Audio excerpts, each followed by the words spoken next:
نے سن رکھا ہے کہ فلاں شخص بڑا پرہیزگار ہے، فلاں شخص بڑا پرہیزگار کا لفظ استعمال ہوتا ہے، تو یہ پہلی سیڑھی ہے انسان کے لیے۔ طاعت اور بندگی کی پہلی سیڑھی یہی ہے کہ انسان پرہیزگار ہو جائے۔ پرہیزگار کا مطلب بظاہر یہی ہوتا ہے کہ انسان گناہوں سے بچ جائے۔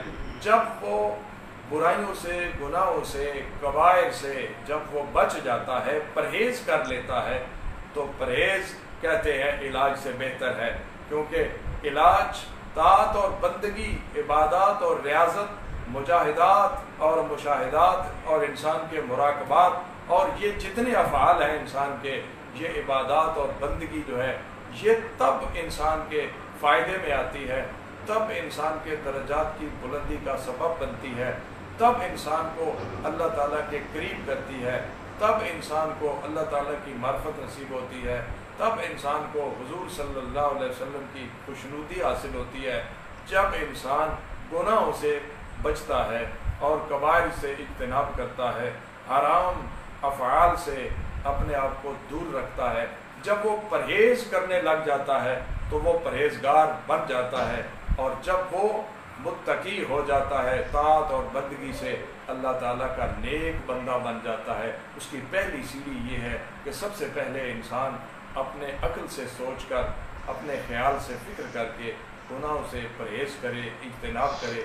جب وہ اجتناب کرے گا، اگلی سیڑھی اسے ضرور نصیب ہو جائے گی۔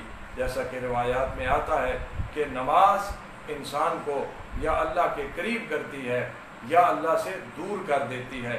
تو یہ جملے جو ہیں یہ بھی بڑے قابل غور ہیں کہ ایک نماز وہ ہے جو انسان کو اللہ سے قریب تر کرتی جاتی ہے۔ ہر نماز کے بعد انسان 1 قدم، 2 قدم، 10 قدم اللہ کے قریب ہو جاتا ہے۔ اور پھر ایک وہ بھی نماز ہے جو انسان کو دور سے دور کرتی چلی جاتی ہے۔ اب وہ کیا نماز ہے؟ وہ یہی ہے کہ انسان دعا بھی کر رہا ہے مگر پرہیز نہیں کر رہا۔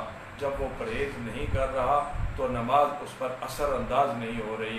جب انسان کو نماز کے فوائد اور ثمرات نہیں ملتے تو سوچنا چاہیے کہ کوئی ایسی اس میں خرابی ہے یا اس کا رزق حلال نہیں ہے، وہ حرام کھا رہا ہے تو وہ بھی حرام ہے کہ جب اس کے اندر حرام کے لقمے ہیں، جب وہ رشوت اور سود سے اپنی خوراک اور اپنے کھانے پینے کو استعمال کر رہا ہے، تو اب وہ نماز جو ہے وہ کیسے اس پر اثر انداز کرے گی؟ وہ تقویٰ اور وہ طاعت اور وہ بندگی انسان کو کیسے اس کی درجات کی بلندی اور اللہ تعالیٰ کے نزدیک کیسے کرے گی؟ یہ ممکن ہی نہیں ہے۔ تو پہلے انسان کو پہلی سیڑھی اور پہلی نظر اور زندگی میں جو پہلا مسئلہ ہے اور انسان کی جو زیر نظر رہنے والی سب سے پہلی بات ہے وہ یہ ہے کہ انسان کو سب سے پہلے ان چیزوں کا خیال رکھنا چاہیے جو انسان کی بندگی اور طاعت اور تلاوت قرآن مجید، نماز، روزہ، نیکیوں کے اثرات کو ختم کر دیتی ہے۔ ان کے اثرات مرتب نہیں ہوتے، تو جو چیزیں اثرات مرتب نہیں ہونے دے رہی ان پر سب سے پہلے غور رکھنا چاہیے، تاکہ انسان کی اگر نیکی تھوڑی بھی ہو تو وہ زیادہ اثر رکھنے والی بن جائے اور اللہ تعالیٰ اس پر اس کو زیادہ اجر عطا